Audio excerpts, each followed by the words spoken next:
and we're gonna react to the living nightmare of Jake Paul. Okay, I have to pee real quick, but let's watch.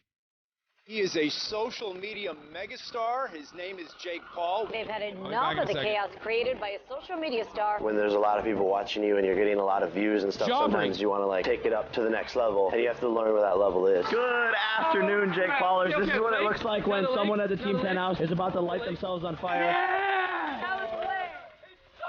Jake Paul is making headlines after an FBI raid at his home in Calabasas.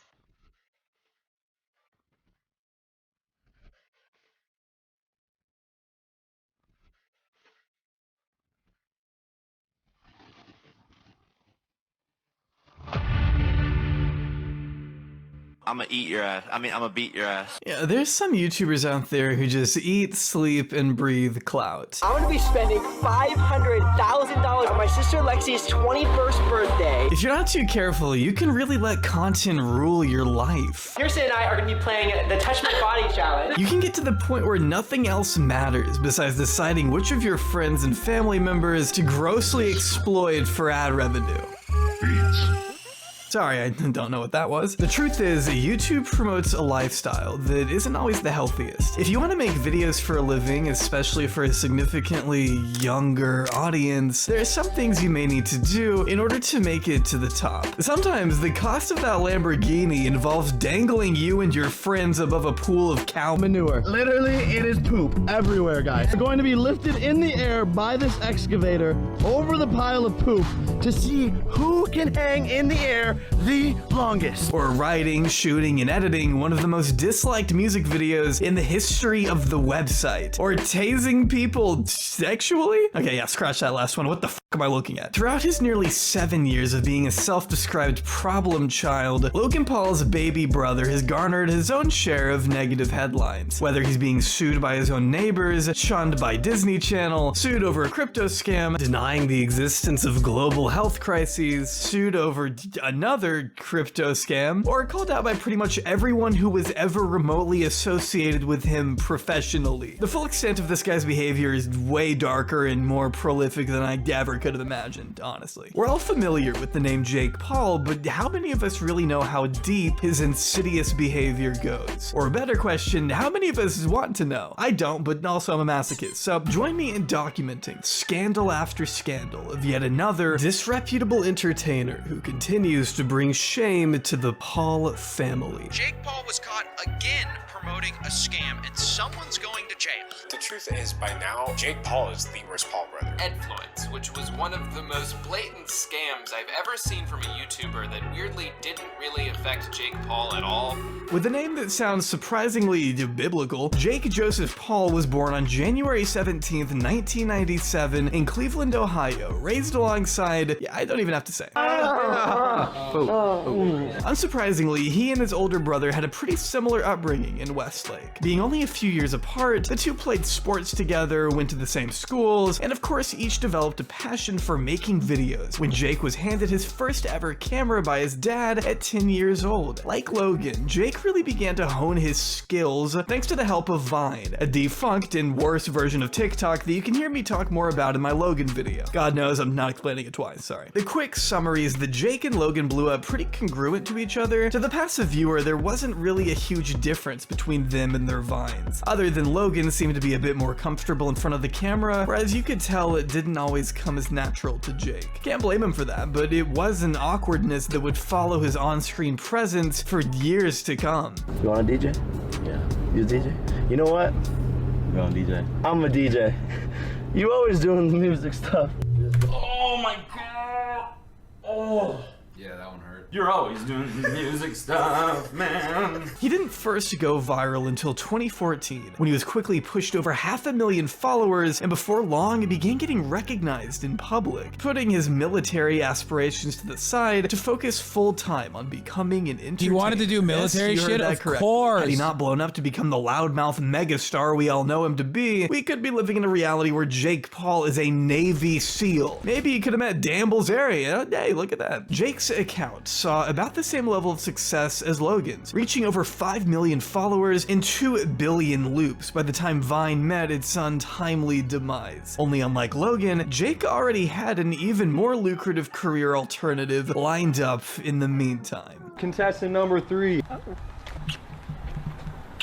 Oh, sorry, we're not there yet. There we go. Heyo, I'm Jake Paul from Bizarre Vark, and you're watching Disney Channel. Oh, no looker. First ever. Oh, nailed it. What up, Darrens and Ameliacs? I'm here with my collab partner, Amelia. I did not know this, by the way. I had no fucking idea that like Disney is responsible for this madness. Like genuinely awful. Yeah, I didn't know. I learned about this like recently.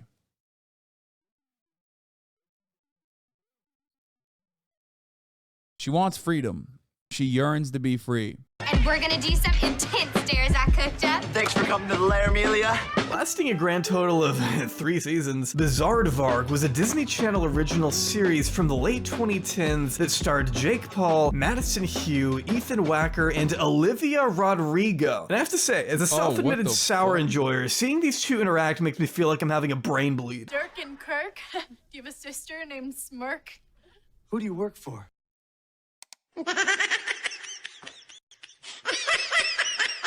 For those that haven't heard of the show, which I'm guessing is all of you, Bizarre Vark was basically a dollar store iCarly. Disney wanted to capitalize on the growing popularity of influencers, so they made a show about them and hired Jake Paul, who pretty much just played himself, but somehow couldn't even do that right. Dirk rides a shopping trolley into a brick wall. Yeah, just like his vlogs, this show is specifically manufactured for children. But unlike his vlogs, it actually stayed age appropriate. Outside the character Dirk Man, Jake wasn't your typical Disney actor. He was also building a platform outside of mainstream television, posting almost every day to his new YouTube channel, which even featured some footage of him and his fellow cast members working on set. What the fuck? Is that Dasha? She fucking looks like Dasha a little bit, whoever this person is. Working on set. This is my rat. It's a pet rat. But this outlet is where we begin to see a bit of a problem, because it was what he was doing outside of Bizarre Vark that eventually landed him in hot water with the network. First of all, I want to say, like, I loved everyone that was a part of Bizarre Vark and all of the castmates, Olivia, Madison, DeVore, Ethan. Despite being literally handed one of the most sought-after career opportunities a young actor could dream of, Jake wasn't super concerned with keeping his spot at Disney. In fact, he wasn't truly willing to put anything above his online growth. And who can blame him? Why show up to work at a studio to film a show nobody's gonna watch when you could just make the same, if not more money on your own by throwing a million thumbtacks on the floor, or hanging a bunch of tasers from the ceiling, or tasing your best friends? Sorry, can we just acknowledge the Paul brothers' obsession with tasing? I feel like at a certain point it's just odd. Electricity. Other than Bizarre Vark, Jake was famous for being a public nuisance, and truthfully, Disney had to have known that. They were fine with his behavior to an extent, but eventually had to draw a line in the sand when his pranks, parties, and fires caused so much of a disturbance, his neighbors threatened to file a class action lawsuit. Come 2017, and Jake was being slammed by a wave of negative press as he and Team 10 continued making noise across the internet. Naturally, it was only a matter of time before his online life clashed with his Disney career. And once he climbed on top of that news van, it was all over. A lot of the neighbors are complaining. They're very upset. No, why? They say that you've created a living hell out here, that it's like a circus. Yeah, it is. All the fans. I mean, but people like going to circuses, right? Disney announced they were severing all ties with Jake Paul in July 2017, writing his character Dirk completely out of the show in the middle of producing season 2, which Jake claimed was a mutual decision at the time, of course, but anyone with a half-functioning nervous system knew exactly who made that call. Disney wanted nothing to do with the new content he was making, but that content wasn't about to slow down. Indicated by a statement he wrote on Twitter, this this was only the beginning of his new personal brand. And honestly, I wish he were lying. Team 10 was a group of architects who challenged the doctrinaire approach to urbanism in 1950. Oh wait, it's the wrong one. Jake Paul's Team 10 was a group of social media stars all living under the same roof of a multi-million-dollar LA mansion, taking turns collaborating with one another and creating drama. Despite Jake's disputable claims that Team 10 was the first ever content house, in reality they were just following in the footsteps of FaZe Clan, Our Second Life, and even Team Crafted, which of course is a disaster of its own that we don't have enough time to get into today. Team 10's original members though consisted of this guy, that dude, this person, these two guys, and Alyssa Violet, who was the first— Wait, the fucking Jaubrey twins were Team 10? What the fuck, Pogger? That's like old heads of the fucking show know what I'm talking about. The Jaubreys, dude? The worst thing I've ever heard about the Jaubrays. Other than that, they're fucking infallible. They're content monsters. They've never done anything wrong. This fucking guy just plops down, dude, and is just chilling as I tried to many set to this thing leave up. after breaking up with Jake. Are you mad? Are you mad? I'm annoying.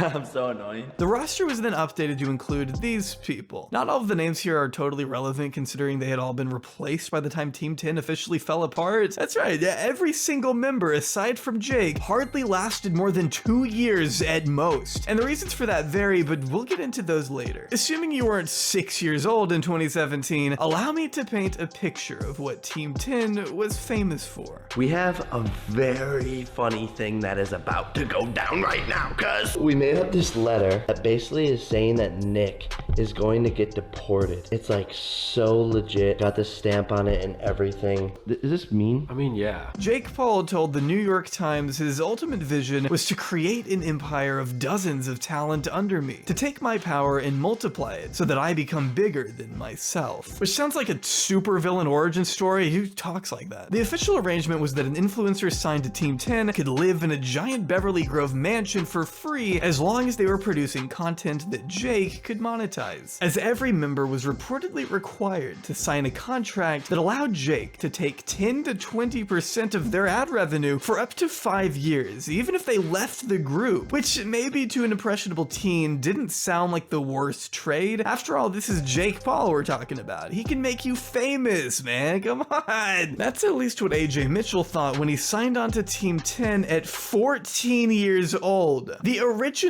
Team 10 lineup consisted of an age range of 14 to 19 with no official parental supervision whatsoever. Minors were basically meant to fend for themselves in a wannabe frat house led by this man. I don't think I have to explain why that's a recipe for disaster. While AJ appeared to be living a life of luxury on social media, he claims he was also deprived of food and made to sleep on the floor during his time at Team 10. As he himself will tell you, Jake's true business model was far from the carefree utopia he claimed to offer. They have this electromagnetic machine that's basically like a torture device. But it may be hard for me to do this next part sober, which is why I'm especially grateful for today's sponsor, Vance Global. Vance Global is an all-natural CBD company based out of Milwaukee, Wisconsin, delivering quality hemp-derived products at affordable prices. As long as you're at the legal age, just to be clear. Look, I'll just level with you here. This is my new favorite company, partly because they didn't even give me a script. I can say whatever I want here, just completely unfiltered. I could throw in some fart sound effects or a picture of gangster SpongeBob and I bet they wouldn't even care. These guys are only focused on delivering quality products, which is why they sent me over $100 worth of their gummies. Popping some of these bad boys is the only way I've been able to keep myself from having a coronary as I sit through 8 hours of this shit. See, they'll let me curse too. And while you should always be responsible and never take more than one gummy at a time, that just means one bag will last you even longer, which is already good for me as someone who doesn't have the best tolerance for these kinds of things already. You can rest assured that Vance uses only the most organic ingredients, putting a heavy emphasis on the integrity of their products, with everything being lab tested. And lucky for you, it took so long with this integration that they actually just came out with brand new carts that contain 85% full spectrum CBD distillate and 15% Maui Wowie terpenes. Not to mention their brand new line of HHC gummies and carts that just hit the market too. In fact, you can find all of their content listed on their website. Holy fuck, that's a long ass sponsor. Holy shit, sorry.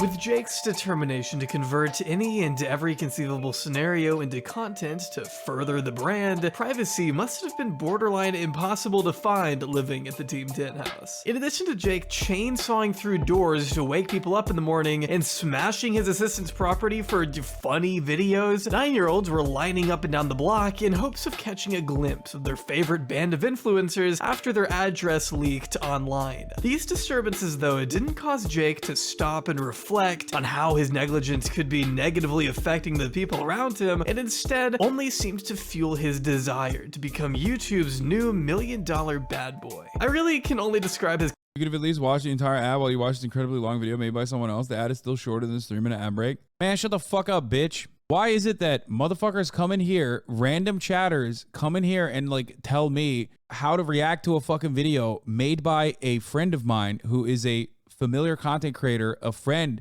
who's been on this fucking show? Oh my lord, dude. Like, what? You guys are the biggest fucking bots on the absolute planet.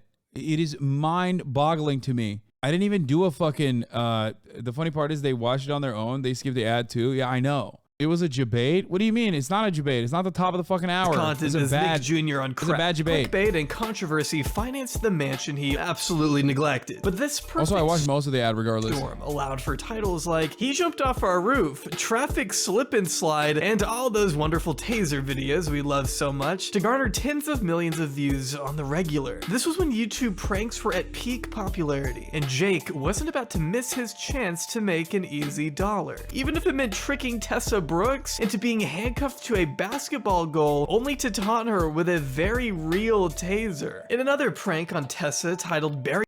Bro, Jake Paul is literally what happens when you got the kid that like tortured animals for fun, have a YouTube channel and gain mainstream popularity. It blows my mind. I don't know any of this shit because like I'm 31 years old and I didn't follow any of this.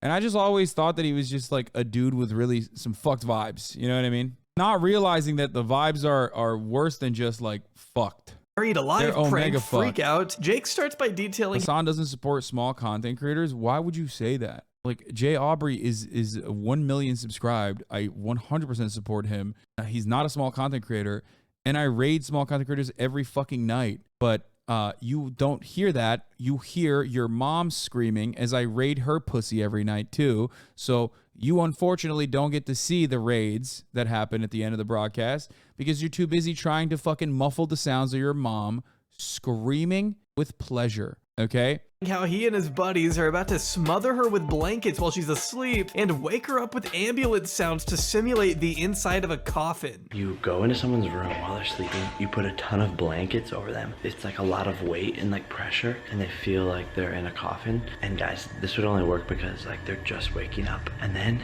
they're still asleep while all of this weight is on them, and you play an ambulance noise, and then you start to talk like it's gonna be okay, it's gonna be okay. Yeah, there's no, cancel culture is so fucking fake. There's no better representation of like the fakeness of cancel culture than what this is. Like Jake Paul has only gotten more and more famous throughout this process, throughout this time, as he has become more and more unhinged in his commentary and his content. It's like all the stuff that he's done is just like, how can I be the most unhinged sociopath you've ever seen?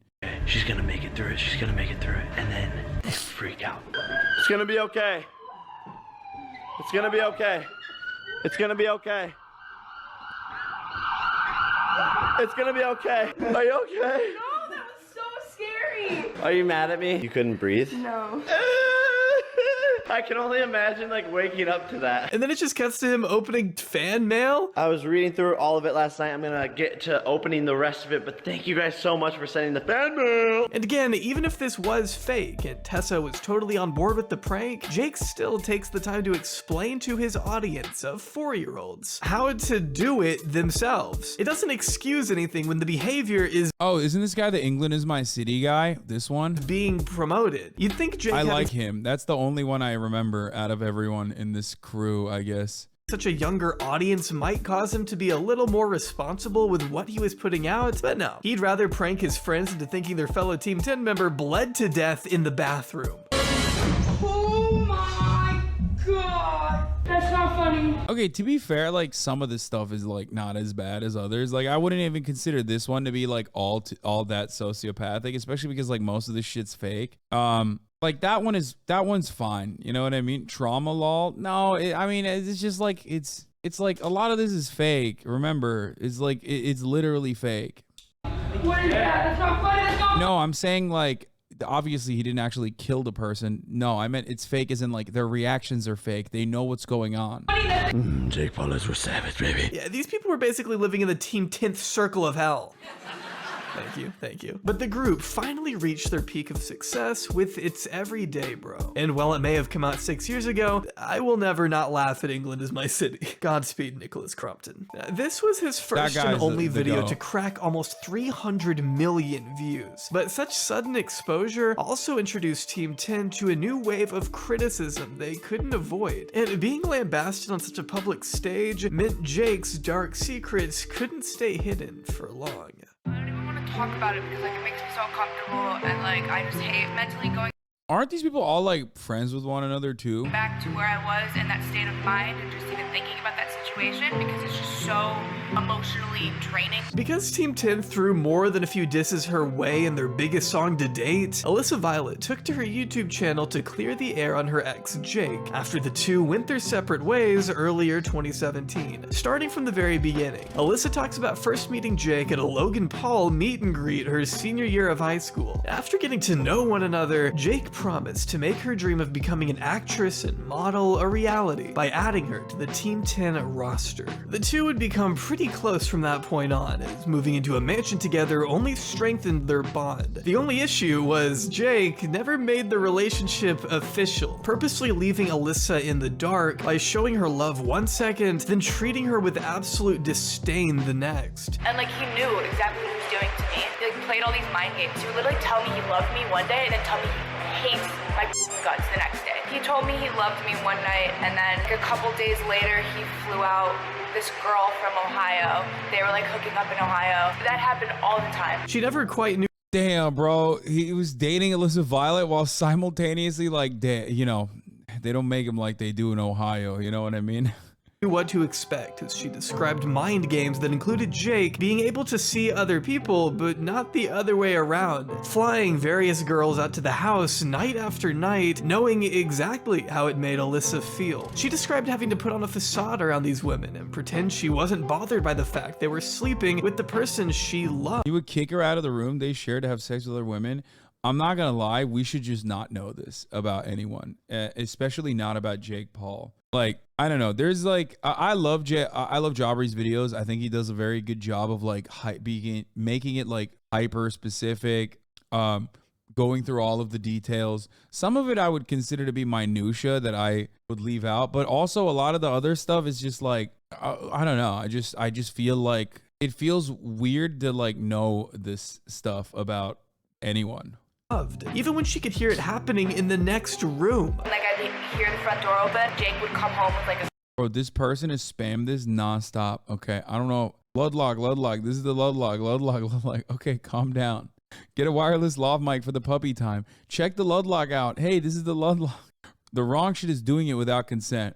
And then back to the Ludlock. Okay, we'll look at it later, okay? God damn, Ludbud's in here working overtime.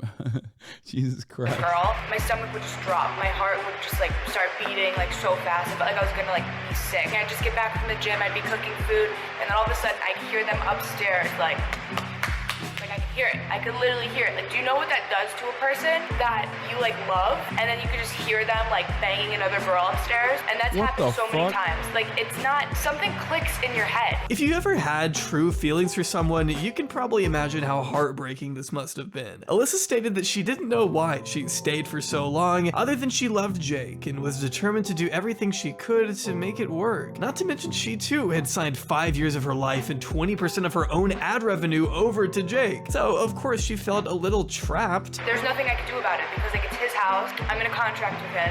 I'm basically where I'm at because of him. Dude, why does like a demon high school bully from Ohio have these like incredible entertainment contracts? Like he was doing 360 deals with like, you know, girls that he was like fake dating. You know what I mean? Like what the fuck is happening? Like this motherfucker is the inner scope of like what, YouTube? Like how? What demonic lawyers are like, this contract is gonna be so fire? You know what I mean? It literally blows my mind. Like you have whole ass adults that went to whole ass big ass law schools, okay, past the fucking bar and shit, that are doing contract law, and they're basically writing these contracts for 14-year-olds, like 360 deals. How is that legally permissible? Like, I don't even understand how any of that shit would have held up in court in any capacity. And like, I didn't really have a place to tell him that he was wrong, even though he was really, really wrong. Jake was able to maintain total authority over everyone there, determining who got the most exposure, who left, etc. It wasn't until Alyssa began treating him the way he had treated her for so long that he finally dropped her from the team. Just like that, Alyssa was cut from the massive empire she helped build and left homeless, only to be dissed by her friends on a major song a few months later. Obviously, you'd have to understand her frustration, going so far as to call Jake an emotional abuser in a later interview. And I want to clear the air because he's not like a physical abuser, like he's not an abuser, but it's mentally and emotionally. Except for the fucking taser stuff, like, except for what you saw on camera that we, you know, legally were forced to do, kind of, with this insane banger 360 deal. Like, holy fuck, mind-blowing shit. 100%. Every day, 2,000 times a day. I can't even remember a conversation where it was like me walking away like feeling good about myself. And really, it's no wonder that despite this happening 5 years ago, the two have never really been able to reconcile. Whenever Jake would come over the house, he's been in my house like 2 times in Ohio, like back in the day, and like no one liked him. Oh my gosh, she's also from Ohio. Dude, what the fuck? Okay. Dude, Ohio needs to be stopped, okay? As a state, as an institution, everyone needs to just, you know, we need to stop participating in the fucking nonsense that is Ohio, okay? What the hell is in the water, dog? What's happening? Him. Like, so that should have been a red flag. When's the last time you've talked to him? I have had him blocked for years. I always He's say, still unblocked? You still have him unblocked? Wow. That kid's so problematic. I'm like, I don't even want to deal with it. Alyssa could see the red flags very early on, and while it may have been hard then, it was probably for the best that she escaped Team 10 when she did. Plus, the diss track she made with Rice Gum still goes pretty fucking hard. Among the next major members to leave were Ivan and Emilio Martinez, who Jake flew out from Spain to live with everybody in the Team 10 house around the same time the Bro, you act like LA's better? No, it's not. There's a lot of people from Ohio out here, like the Paul brothers. Okay, so no, it's not. Group was forming. Shortly after, another set of twins left the group. Oh, my goats, dude, the Jaubrays. The content legends, dude, content warlords, honestly. Interestingly enough. While staying in LA, they were subjected to frequent racial discrimination and harassment from Jake himself, who made fun of their English and mocked them with slurs, taking it to such an extent that Jake prohibited them from learning English since it made for funnier content, according to them. He started making fun of us because of our English. He was saying to us all the time, like, we found out what was and we were like, he cannot joke about that. There's in blogs that he's calling us Martiners. We tried to get a teacher just to know English, just to learn English, how we're gonna learn English. And they were like, no. Why? Because he's so racist. He was fucking being racist against Spanish motherfuckers, bro. Like, that's Ohio racism right there. You know what I mean? When you're calling Spanish motherfuckers who are also white, like that's like European level racism. You've leveled up at that point. Like, what are you fucking what are you, Benjamin Franklin? Like, what the fuck is this? Like, wow, these swarthy Spaniards. it was fun for their blogs. Like, it was like, yeah, it's fine because it's like funny. They were also made to sleep in the living room for a total of 4 months after being told they'd be getting their own room. But even when they got a room, they were still mortified of going to sleep since Jake would make them leave their door unlocked so that he could wake them up with whatever prank he saw fit. Such a lack of privacy prompted them to ask Jake if they could live somewhere else, but Jake wouldn't. B slurs against Latinos, not Spaniards. Yeah, no shit. That's why it's like, that's what I'm saying. It's like next level. You know what I mean? That's the point. That's why it's like kind of funny as well. Allow it. When the two went back to Spain to see their family, Jake and friends ended up destroying a wall of their fan art for the sake of a vlog, ripping apart the twins' room when they weren't there to do anything about it. Goodbye, Martinez room.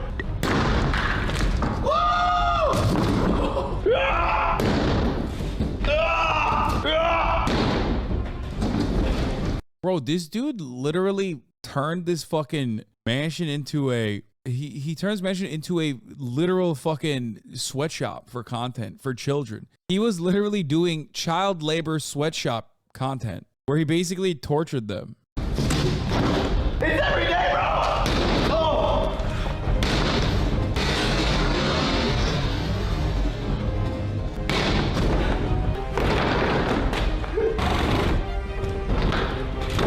Martinez, I'm home. Woo, this is fun, man. Of course, this all gets worse when they accuse Jake of holding their money hostage, as Jake and whoever else was the higher up at Team 10 refused to send any of it back to their family in Spain who could use the help. We did a brand deal with Team 10. We're like, yo, Team 10, can you guys send it to my mom? To my mom because she needs money. Guys, I asked them. I mean, this is classic. About bank account in LA. And they're like, and they're like, you guys don't have visas, so you guys can. And then I found out now you can have a bank account in LA without any permission. So the reason is like they were lying to us to have our money. It's worth noting that they've since forgiven Jake, it seems, but all of this does go on to show what a house of horrors this place really was. You wanna go back to Spain? Oh! You wanna go back to Spain?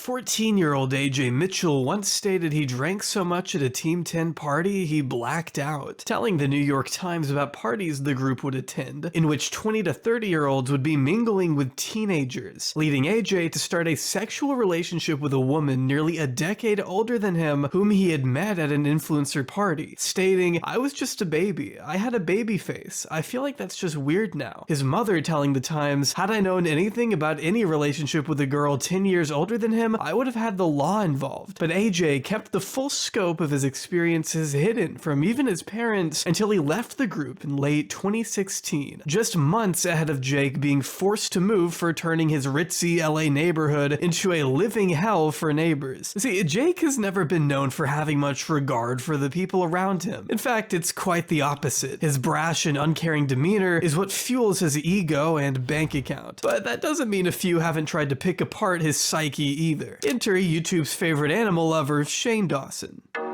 Oh, love that specific attention though. Oh no. With like the neighbors. Like I didn't like beefing with them, you know? Premiered on September 20. So what happened with Shane Dawson? Like, what was he doing? He was doing like image rehabilitation for some of the most controversial YouTubers or something. And then like, again, another person that I like never really watched, never really understood the appeal of. Like, there's so many motherfuckers like this on YouTube where I just like didn't really get it. And then they just like kind of quietly hide your cats. He was basically doing that. Yeah. With Jake and Jeffree Star. 25th, 2018, the mind of Jake Paul aimed to examine the relationships and psychology of a man who had become pretty much despised across the entire internet, taking place over the span of 8 episodes with a runtime of about 7 hours. It does blow my mind that in like the new wave of content creators, a lot of people get mad at content creators in general, like in this day and age, like, you know, Gideon being an example, or even fucking like I Show Speed, when you think about like the shit that Speed has done, and he's like 17 and he does like unhinged shit. A lot of that pales in comparison to like what the fuck Jake Paul did for like, you know, almost a decade. It is kind of weird. Bro, Shane Dawson openly did blackface for like 10 years. His rabbit hole is the craziest shit ever. He busted on his cat. What the fuck? Okay, I don't want to know. I don't want to know. I don't want to know. Okay, just stop. Just don't tell me anymore. It's one of those things where it's like I've seen too much. I don't want to know. I don't want to hear it. I don't want to see it. It's like I'm happy in my fucking freak side of the world where like I talk about the unhinged, manic, psychotic fucking losers in the Republican legislature. Like, you know what I mean? hours. For perspective, I barely publish 7 hours of content a year. I want you to imagine for a second having to work on this series and spending tens of hours in a room with these two individuals. You do not know how bad Shane Dawson and other creators were? No, because like when this shit was popping off, I would only ever cover it if it made it into like mainstream media news, and rarely ever that, because since the beginning of mankind, I am of the mindset that there has always been content creators or entertainers that have basically done like chaotic things like this to appeal to a young audience that is looking for this kind of thing. Like that, I always say like kids have an anarchist tendency, right? And I don't mean like abolishing unjustifiable hierarchies type anarchists. I mean like literal anarchy, like in the colloquial sense, like burn shit to the ground. Kids are fucking little edgelords. They're insane. They're mean. They're little sociopaths. You know what I mean? They're not like learning. They haven't like developed their brain yet. So that's kind of always how it's been. Aiden Ross is doing it right now, you know what I mean? But he's doing like, even then, a more tame version of that, I guess. I mean, the Suicide Force shit was inhumane. He literally stood next to and filmed the dead body. Like, how did not a single person in that group find anything wrong with that? Yeah, no, but that was the brother. That was Logan Paul, which I agree was like so insanely unhinged. What is this? Shane was just constantly making racial, homophobic, transphobic, pedophilic comments just for clicks, but once he had Tana Mongoose pee on him, it was over. What? Tana Mongoose peed on what? Remember, I don't want to know. I don't want to know. This is fine. Then tell me there's a God. Despite a few insightful interviews with people like Alyssa Violet going into more detail about her relationship with Jake, the series didn't actually reveal too much about the inner workings of Jake's mind, with Shane and his associate Katie Morgan being widely criticized for not being subject matter experts, along with their liberal use of the word sociopath being a problem. If you ask me, anytime Shane made a documentary on someone, it was always because they needed their reputation saved. Shane was never as concerned about doing an objective analysis on his subjects more than he was trying to rehabilitate the careers of people who he figured deserved a second chance. And to give him credit, it did work. The series garnered over 175 million views and undoubtedly ended up shining a more positive light on Jake Paul. By that point, it was clear that whether you loved or hated the Pauls, they weren't becoming any easier to avoid. So why did like Shane Dawson's you know, like I said, a PR operation for like fallen YouTubers fall apart? What happened there?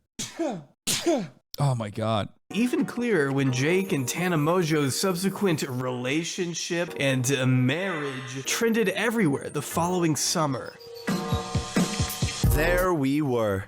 Shane Dawson's sociopath kids getting engaged at a nightclub in Las Vegas, Nevada. As we know from prior instances, Jake has always had a tendency to fabricate his relationships with women when it directly benefits his financials. First, he pretended to have a relationship with Alyssa Violet. Then it was Erica Costell, another member of Team 10 who you can see in Jake's Losing My Virginity vlog. But after that time, everybody in Team 10 said, dude, poggers, dude. Like, this is what I mean. It's like kids love this shit. Kids love a person with like financial freedom that has like a lack of like safeguards that adults have in kid format. That's why they love and gravitate towards Andrew Tate. He'll be like, oh, I have the sickest cars and I have sex with all the women. And if you're like 13 and you see that and you're like, oh my God, this guy's fucking awesome. Like, holy shit, I want to drive a fucking fast car and like have sex with women and shit.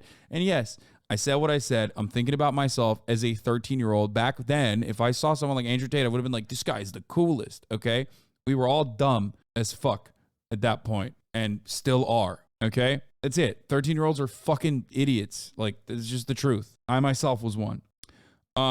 So basically, like, that's what Jake Paul is doing. That's what Andrew Tate did. It's just like a very target-rich environment. Very weird. I don't really understand the appeal. Okay. But, you know, yeah, when we were growing up, we had Jackass, and I didn't understand that either, for the record. Like, a lot of people will shit on me, but I never fully understood Like, I always thought it was weird. Like, I was like, why the fuck are these dudes just like hurting themselves?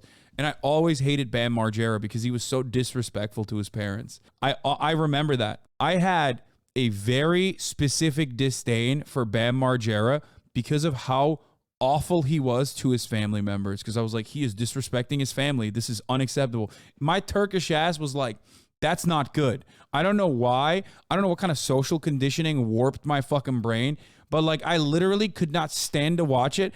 I was like a kid sitting at home watching these fucking videos going, I'm angry. Like, why is he behaving this way? The disrespect to his dad. Like, I could not believe it. I was like, it made me mad. Okay. Bam is currently on the run from the law.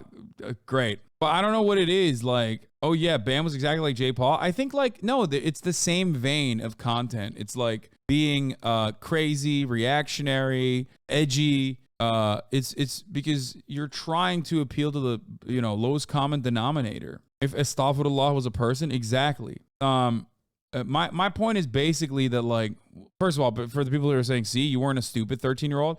No, I had plenty of fucking stupid tendencies, dude. I watched I watched Blue Mountain State. I love that. I watched Entourage. I love that shit. I always wanted to like come to America and live the American lifestyle with like models and whatnot. So I had like different kinds of bad, I certainly still had like different kinds of bad influences and what I considered to be like cool and good. I thought that at the top of the hour, there was no 3-minute ad break, for example. And then I realized if you no longer want to see those ads, all you need to do is subscribe, which you can do for $5 or for free with the Twitch Prime, or by getting gifted a sub if you're lucky. But like I said, oh, here's the 3-minute ad break now, by the way. Like I said, I just always considered that to be like disturbing and not for me. So I felt like there's something wrong with me for not appreciating this kind of content. But now, as I am older, I get it. Like, I mean, it's not for me, but I understand that like children love this shit and they will always love this shit. And you're never going to be able to like fully stop it, I don't think, unless you are the Chinese government and you have serious control over what kind of content your children watch. But if you don't have the Top G attitude, then your children are gonna watch Top G instead. Fucking got married to each other, Jake realized the potential of faking an engagement for engagement. Wedding content is always going to do numbers, and frankly, I can't think of a better business move than when he and Tana's fake marriage generated millions of clicks and dollars. I still remember back then how everybody was talking about Jana every day, all of the time. Two of the most contentious celebrities getting together like this made for an inescapable effect. Yeah, I missed all of this shit. Grift, I have to say. And what's even more convenient than having a fight break out mere seconds after tying the knot? A live stream that goes up in flames. Not only did this thing start 4 hours after the scheduled time, the actual ceremony was a 10-minute laggy, glitchy mess with such poor connection you could barely hear what anybody was saying. Could have prepared for this moment and written something special, but I wanted to freestyle this. But with 70,000 fans all paying a $50 entrance fee to watch it unfold live from home, the stream still generated over $3 million God damn, dude, that shit is crazy. These motherfuckers were... Dude, I do remember this side, on the business end at least. Like, when I was on Facebook, I know Logan and Jake were also on Facebook, and they were minting, dude. Like...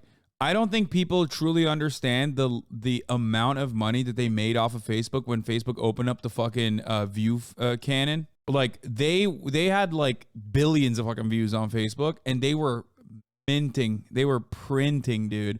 They were selling so much merchandise off of Facebook. It was crazy. Regardless of any technical issues. And I will be the first to say, I do not feel bad if you got scammed by this. Are you kidding me? $50 to watch two people who look like siblings pretend to get married? The thing wasn't even legally binding, but everyone pretty much knew that already and weren't shocked to see them break up just a few months later. What fans were more surprised at, however, was when Tana seemed to address the situation from a more sobered perspective. And then my dad almost died that night of the wedding. He had a stroke and I was in Vegas and I've been having all these dreams that he was gonna die and then I thought he was gonna die. So I didn't go on the honeymoon and this giant part of me wanted Jake so badly to stay and like take care of me. And when he didn't, I was so heartbroken, but it's again my fault. After talking about it with him afterwards, like Jake verbatim has said, you know, when someone dies, I celebrate their life and I move on. That's how I was raised. I wanted to fix this person who was so emotionally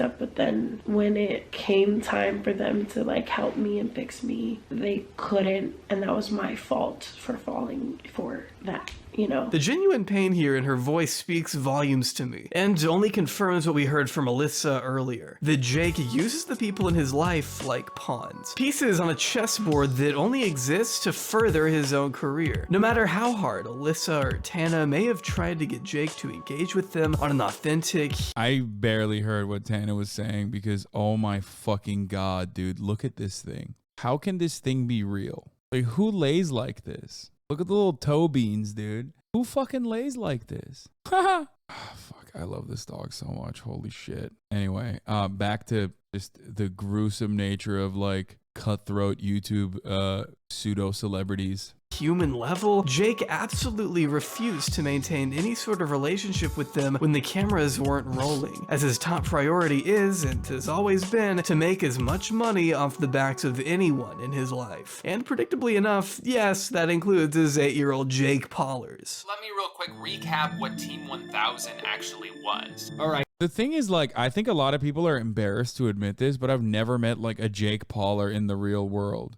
And I suspect it's because, like, how old would they be now? Like, either they're too young or because, like, they just are, like, high school. Is that what it is? Is that why? Like, would they be, like, in their 20s? You probably have. They just don't admit it. So they're, like, 18 to 20 years old now. Yeah, I mean, I just don't think that anyone would ever fucking come out and be like, I was a Jake Pauler. They went from Jake to Rice Gum to Aiden Ross. I guess wasn't, because it was nothing. If you thought Logan wasn't gonna let his brother in on all the scamming fun, you'd be sorely mistaken. In fact, Jake's own history of shady promotions dates way further back than any of Logan's. Jake effectively set the blueprint on how smarmy e-celebs everywhere could swindle money out from the bank accounts of their fans' parents with the launch of Edfluence in 2018. See, Jake was determined to teach I remember the this next one. This one's really funny. Young, up-and-coming influencers how to make it. I remember this one. He was just like fucking, this is Hustlers University before Hustlers University, dude, literally.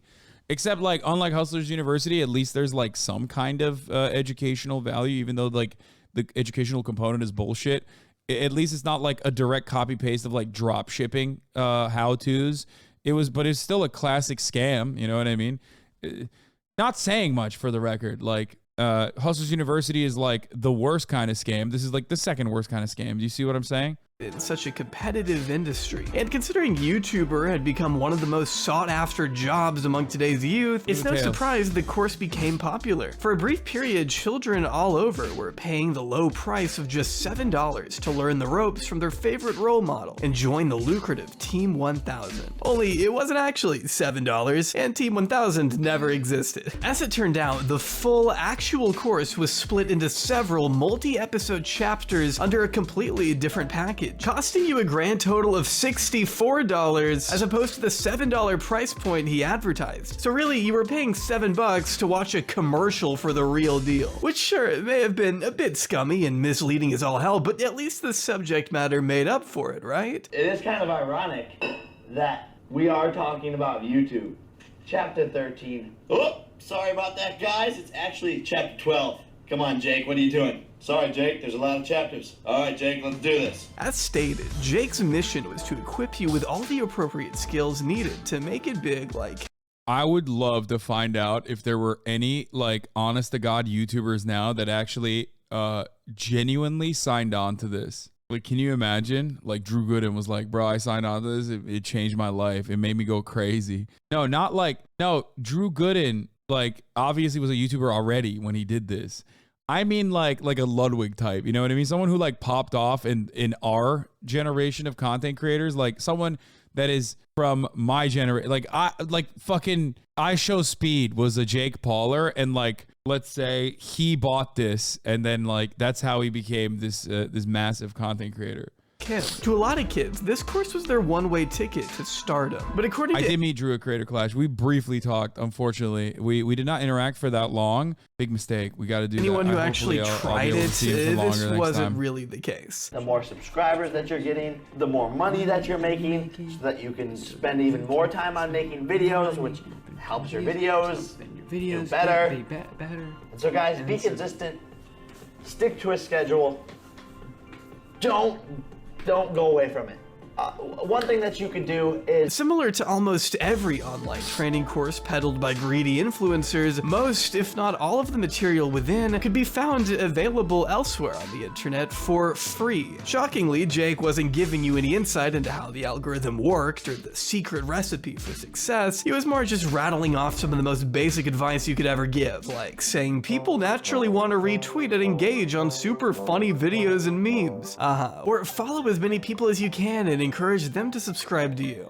That's sick. The follow for follow scheme, dude. Love that. Or suck up to bigger creators and leech clout off of them, something that, to Jake's credit, he does have a lot of experience doing. Unsurprisingly, the course was panned by critics as just a quick and easy money grab at the expense of those who sincerely believed Jake could offer anything of value to their budding careers. And if it weren't for these videos by Drew Gooden, it's possible the program would have gone even more ignored, considering that by 2020, Edfluence was completely shut down. Ending the course indefinitely out of nowhere, countless people out there paid $64 for a useless link to a dead end. And about a month after that, I'm not gonna lie, seeing this kind of shit does piss me off a little bit, in the sense that, like, people do fucking go crazy over, like, you know, minor inconveniences or like minor mishaps that they turn into like major shit with their fandoms with respect to their own content creators. Like for the most part, at least, I don't know, I feel like a lot of my friends, people that I like, people that I have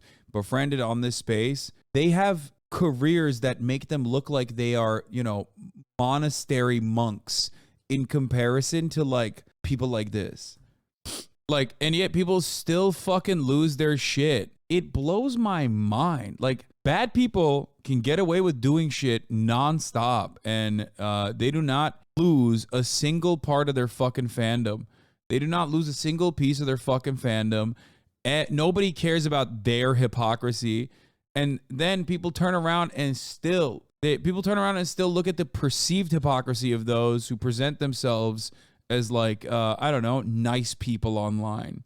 Because they're like, nah, you can't be nice. It's fucking bullshit. You gotta be a bad guy. No one is a nice guy. No one has these opinions truly.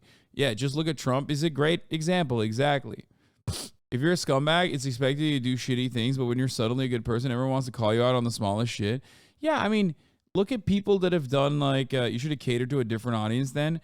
The reality is that I wasn't trying to cater to a particular audience. I was just saying the things I truly believe. You know what I mean? And the audience came because people started listening and thought, yeah, I kind of agree with this guy.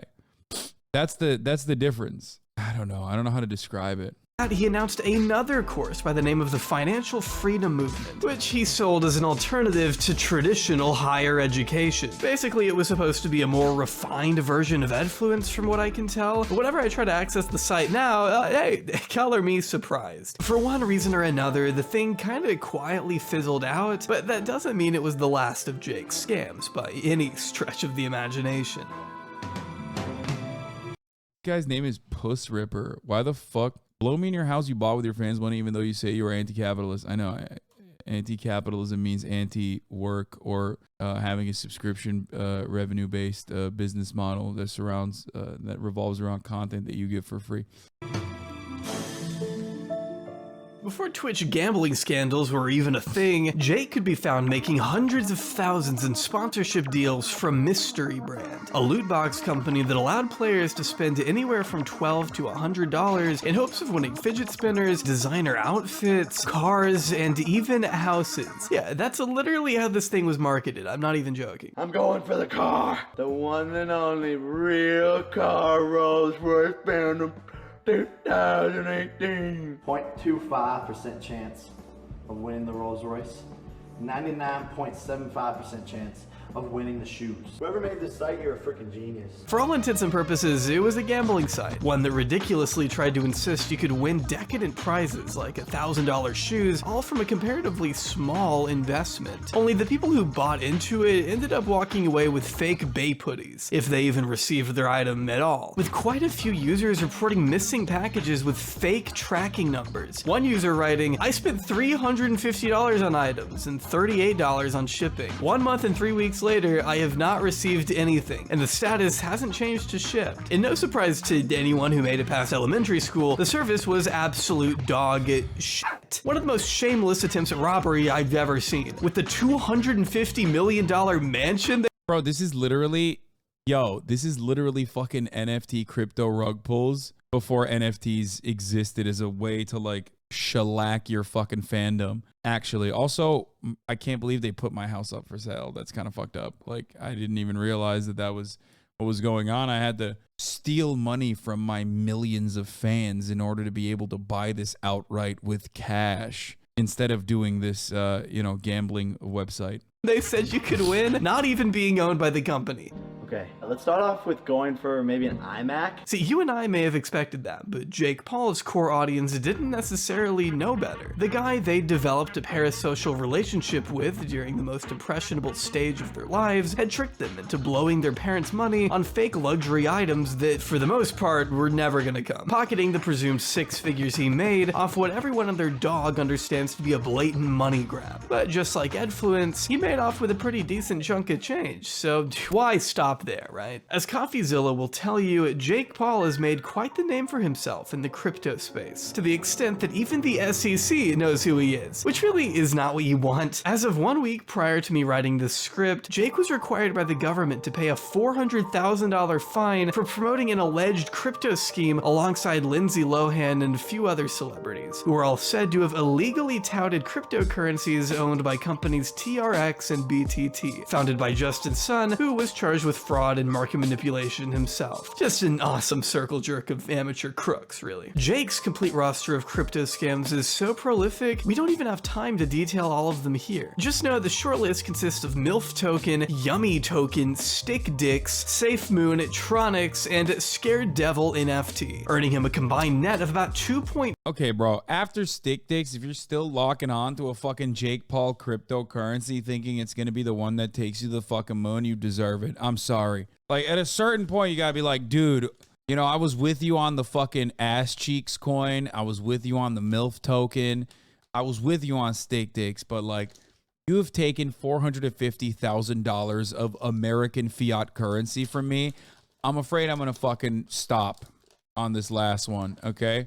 You gotta draw the line somewhere, you know? $2 million, according to CoffeeZilla's analysis, as most of which have to do with Jake not disclosing that these were paid advertisements, something that the SEC does not view kindly, considering the hefty fines Kim Kardashian and DJ Khaled have both been required to pay in the past. But this wasn't Jake's first time dealing with the law either. Apart from his COVID parties prompting the mayor of Calabasas to pass new restrictions across the entire city, Jake continued his streak of national infamy in 2020 when he got his house raided by— Yeah, bro, they have so much money, dude. Like, this is not like fucking Twitch streamer money. This is like the FBI. If you know nothing about this story, the reason why I'm bringing this up, for the record, is because like they got like generational wealth. You know what I mean? Is this how much money XQC thought you made? I don't even think XQC has this kind of money, and he is fucking loaded, right? He's like out of control loaded, and even then, I don't think he has that kind of cash. What blows my mind about this is that like it's not that the abundance of wealth that they've been able to capture, because like that part makes sense. You're in entertainment, it's like one of the last viable fucking industries where you can make an absolute fucking killing, mostly luck based. But he still was doing these fucking schemes, dude. Like, that's what blows my fucking mind about this entire thing. Like, dog, you live in this like Calabasas mansion. You got like 11 sports cars, and you're doing a scam that's gonna like net you maybe a sports car. Oh no, he's dreaming again. Like, at that point, it makes no sense. Like, you're doing this in the most like weird, pathetic, pathological reasons. Like, there's no way you're doing this for anything other than the love of the game. You just want to fucking scam people. Story, I understand that may sound like a lot, so let's back up a little bit. Well, Jake Paul's attorney says he was out of state and not at his Calabasas home during that raid today. The FBI says they're investigating allegations of criminal acts. On August 5th, 2020, footage of armored trucks driving down Jake Paul's neighborhood went viral across Twitter and TikTok as men dressed in full riot gear could be seen entering the Team 10 mansion and leaving with what appeared to be giant firearms, which, apart from some pretty good tweets, fueled wild speculation as to what Jake could have possibly done this time to warrant. Okay, why? God, the American police departments have way too much fucking money, dude. Federal law enforcement in general, like way too much motherfucking money, bro. You're doing a fucking raid on a YouTuber's compound. A full-on FBI visit and confiscation. Not to mention the home of his friend being raided in Las Vegas that same day. At first, we really didn't have much to work with. This guy, like, they brought the Ukrainian guy for this, you know what I mean? The Ukraine reporter for this. I covered this. Pretty sure I covered this, and I don't even remember it. Not even his brother knew much when the news first broke. I'll tell you what I know. Nothing. I know what you know. I don't know shit. I know my brother's okay. Physically, he's fine.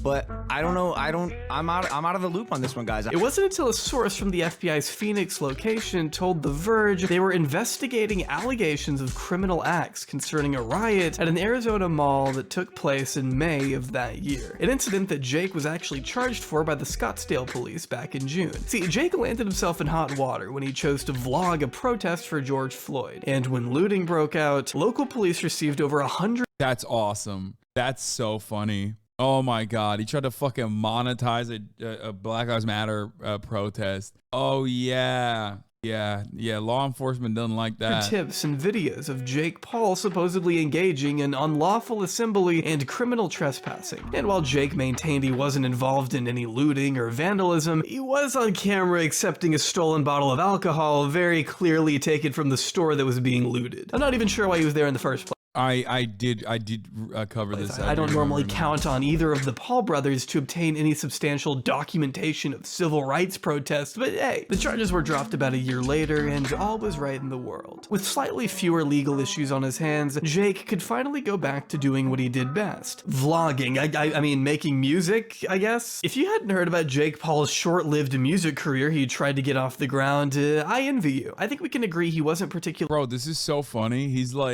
He's trying to be 4G auto blow on Ozempic. Why does he look like every fucking Miami rapper? Like stitches after the fucking laser tattoo removal. Oh my God, dude.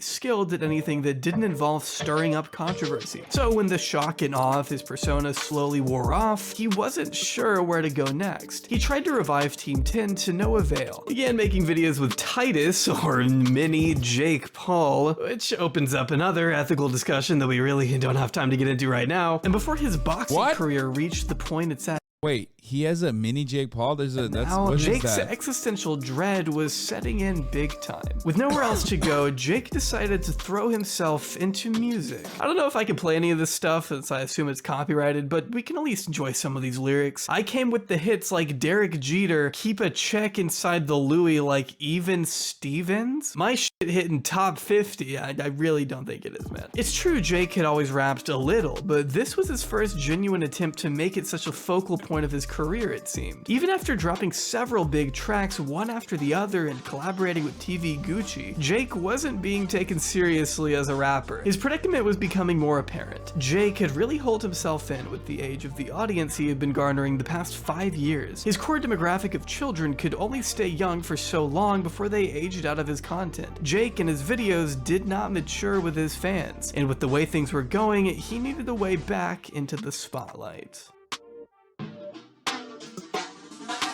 Inching dangerously close to becoming another washed-up clout chaser living in the shadow of someone more successful than him, boxing proved to be the only way out for Jake. Launching his official debut in 2020, Jake actually— Yeah, looking at this shit makes me feel like Logan Paul objectively was like— I mean, he's also got the same fucking Ohio brain disease that Jake Paul has. Actually, you know what? Fuck it.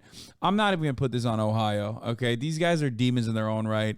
I think Ohio doesn't deserve that kind of fucking branding, okay? All I'm going to say is this.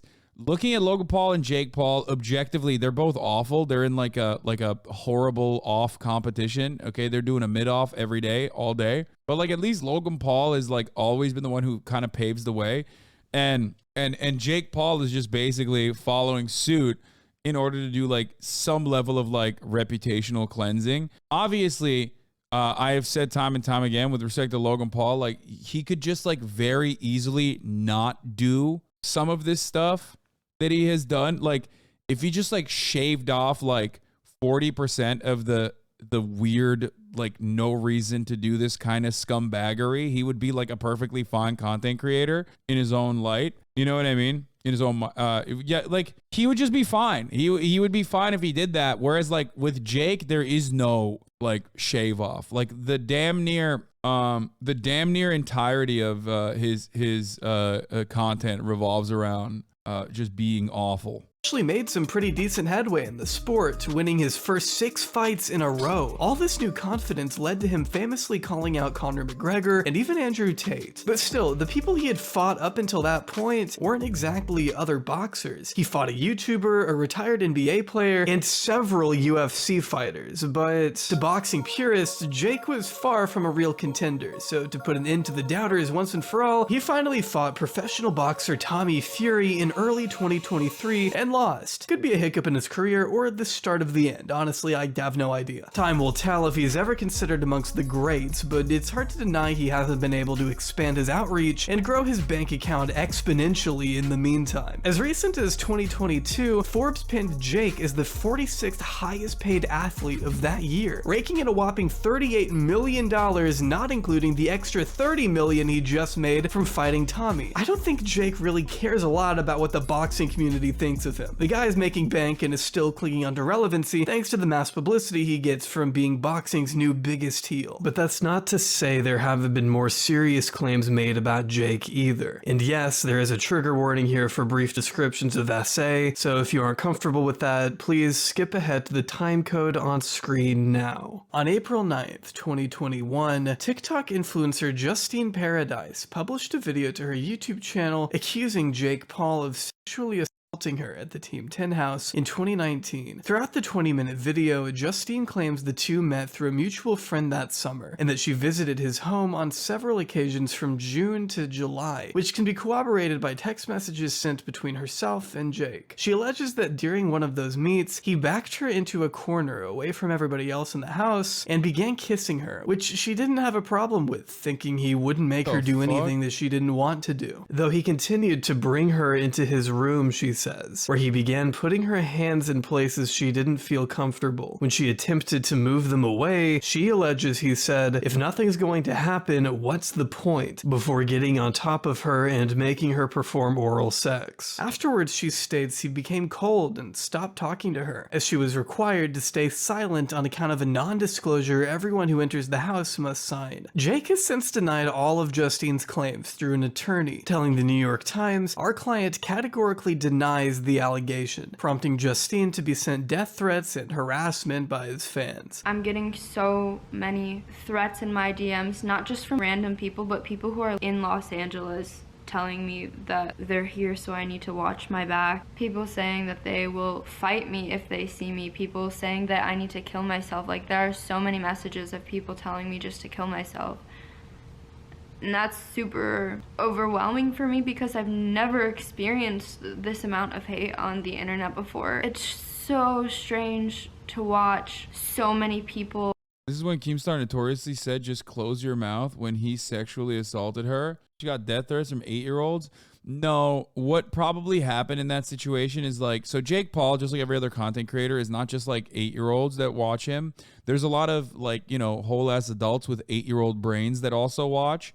But on top of that, this is a very unique phenomenon that like, there's a lot of people that just like enter the field, enter the fray for the love of the game.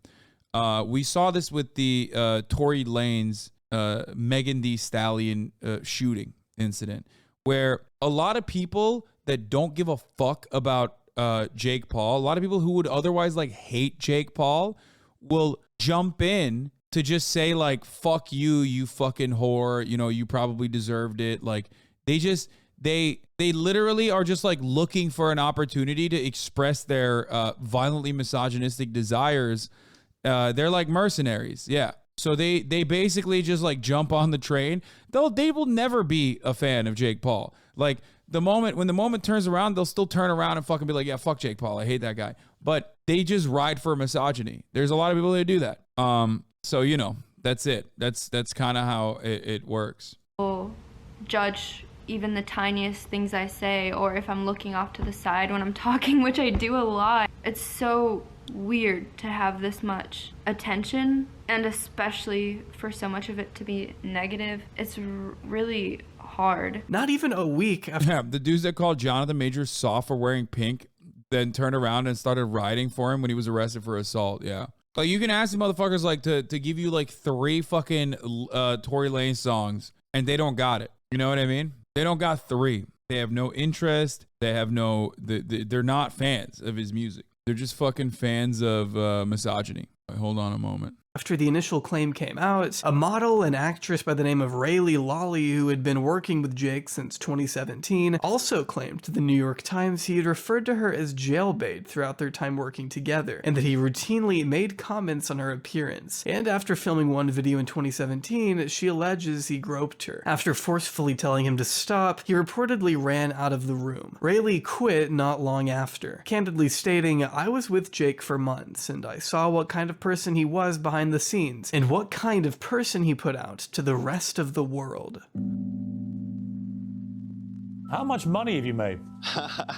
A lot. I don't know. It gets to a point where you make so much that you don't even count it anymore. The Paul brothers have curated a very specific image of how they want the public to perceive them. Making themselves out to be these infamous villains of YouTube means that everyone just naturally expects them to be assholes, and thus allows them to get away with more. For years, Logan and Jake have taken turns being the more annoying of the two. Logan will mess up and get into some trouble in the woods, so Jake becomes the lesser of two evils, until he gets caught promoting the most egregious scam an influencer has ever done, until Logan decides to outdo him. It's just been a competition to see who can be the worst brother since they stumbled their way into the limelight as teenagers. While you may expect people who have spent so much of their adolescence living a very public life of luxury and opulence to at least mature as time goes on, you may be surprised to learn just how consistently awful these two have always been. And a big reason for that is that they are literally financially incentivized to do so. The Paul brothers didn't earn 9 figures by being good people. They've intentionally crossed boundaries because that's what benefits them more than anything else. Without sufficient talent, Jake Paul is left scrambling to stir as much controversy as he can so people can continue talking about what an asshole he is. Over the years, this has consisted of burning mattresses in his pool, getting himself sued for being a public nuisance, freeloading clout from people with more talent than him, calling out bigger names to fight him, and most consistently, peddling obvious scams to the audience of children he has very specifically targeted. The women who have come forward with their own disturbing allegations of him tend to get shoved to the side, since Jake generates new headlines every other week. He's always keeping himself in the news cycle, but never takes accountability for anything he does, making his grift just as endless and lucrative as the one his brother has been pushing for years. To me, Logan and Jake each represent everything wrong with the internet. Two entitled blowhards who haven't had to struggle for anything in life, using controversy as a device to get ahead since they have nothing else of value to offer, while using and hurting the people around them in the meantime. They're not good people, they don't deserve attention, and they're not gonna stop anytime soon. But it is fun to hate on them at least.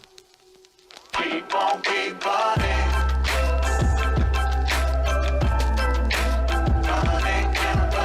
No, Logan Paul is not still good, or Logan Paul didn't like fucking fix his shit.